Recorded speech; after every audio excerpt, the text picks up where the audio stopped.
Welcome back to my dark corner of this sick world. I admire your deductive processes.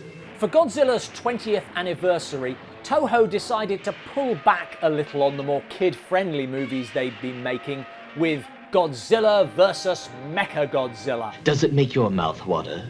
A ridiculous title, but the movie, actually very entertaining. We open on an evocative scene as Anguirus, sometime friend, sometime enemy of Godzilla, sees something weird. And he's not the only one. This vision can only mean one thing. A monster will set fire to the city and trample on the people who try to run away. Just another day in Japan. The plot thickens as heroic Masahiko discovers a strange piece of metal in a cave, with his love interest, Ikuko, and Professor Miyajima, played by series regular Akihiko Hirata. This material can only be space titanium. Space titanium? You mean it's from outer space? No pulling the wool over your eyes.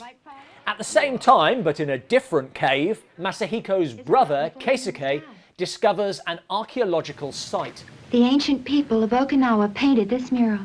With the help of his love interest, Saiko, The guardian of the Azumis. He's called King Seesar. and Professor Wagura. But I think it's rather familiar. So famous, you can't even mention his name on a plane without strangers butting in. Professor Wagura? Ah, I've heard of him. I do think there are too many characters. This is Nanbara. I'm a freelance reporter, but you could call me a scandal hunter. Well, let me explain. If you have to explain the joke, it probably wasn't that funny.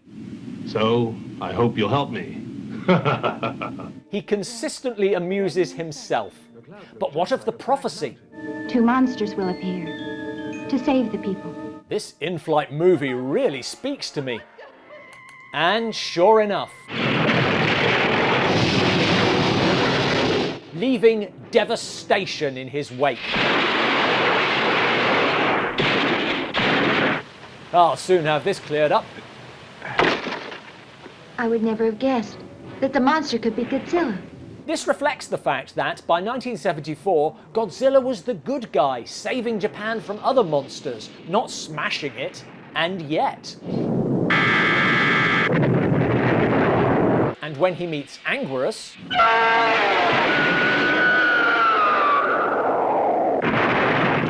Something's wrong. Anguirus shouldn't attack his friend, Godzilla. I'm guessing they're not going to be friends after this. Referencing the original King Kong. Now the truth comes out. Two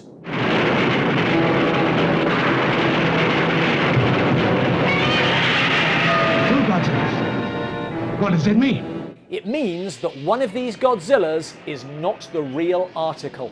I didn't expect the real Godzilla to appear so soon. The Earth people must be astonished. Actually, they take it all in their stride. Now I get it. The one that came out of Mount Fuji is a cyborg. In fairness, Japan has been attacked by about a monster a year since 1954, so I guess eventually you pick these things up. It is made out of the space metal. You could call it a Mechagodzilla. Yes, I like that name. We'll go with that.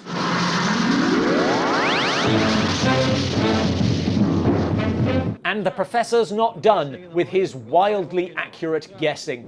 I'm sure the Mechagodzilla is being remotely controlled by spacemen. Evil spacemen. Damn Godzilla. You're mistaken if you think your powers are a match for Mechagodzilla. Now we got a movie, as the original takes on the heavily armed cyborg.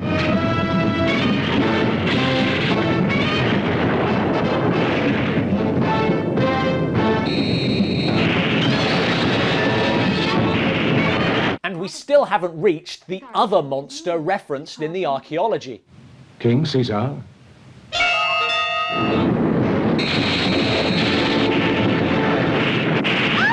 The Godzilla off ends with both out for the count, and the story switches to the humans, which is usually death for these movies, but this one has learnt the lessons of King Kong Escapes, which it so resembles.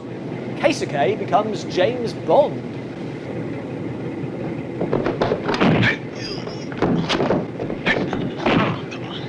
And Professor Miyajima becomes Doctor Who. Now you still have time to save them. Don't shoot my chin! Heading for Okinawa with the statue that can awaken King Seesar, Keisuke and Sayako are accosted by an alien agent.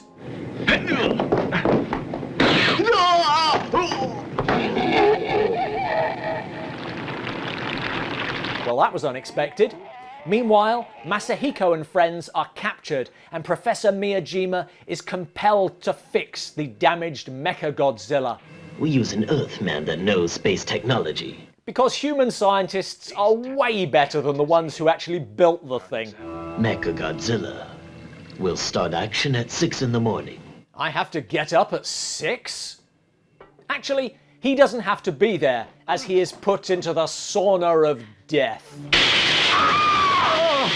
Because the alien leader has a Blofeldian approach to killing his enemies. Goodbye, stupid Earthman. His guards are equally useless. Dolores! People waiting to kill me as usual. Even the dubbing, which usually lets these films down, here weirdly enhances it. How's it going? Ask me later. Let's go to the castle. Now the monsters return as Mechagodzilla takes off.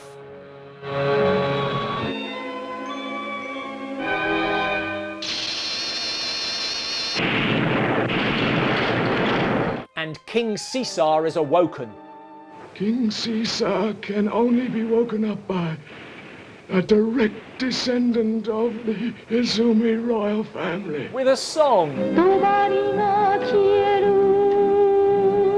Winning the Dark Corner's Bollywood Award for You Want a Song Here? Really?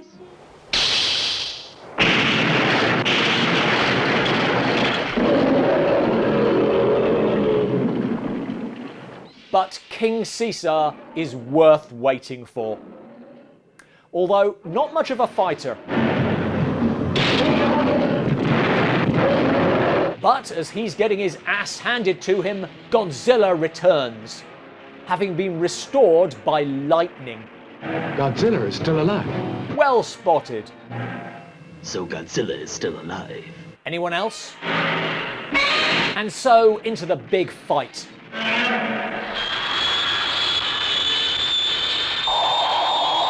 With Mechagodzilla using all of his tricks, putting Godzilla in serious trouble.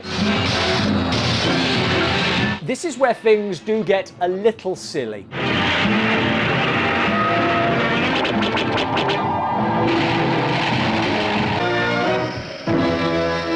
As Godzilla unleashes his electromagnetism.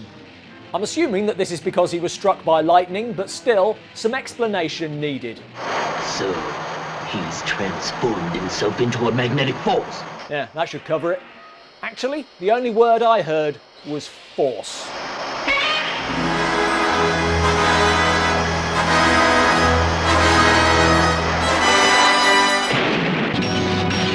That's for Anguirus. Obviously not for everyone, and deeply silly in places. But this is a Godzilla film that successfully balances the silliness with genuine stakes and great action. And that's all there is to the story. Still amusing himself. Damn it. We'll have to postpone our attack on Tokyo. Hey there, Hard Corners! Introducing Dark Corner's new and exclusive range of B-movie t-shirts. Available from TeePublic, there's a link in the description below. Thanks for watching. For more Kaiju movie reviews, click here. This is the first Godzilla film to credit the actors in the suits. What men and women behind the rubber masks would you like to give a shout out to? Let us know in the comments below.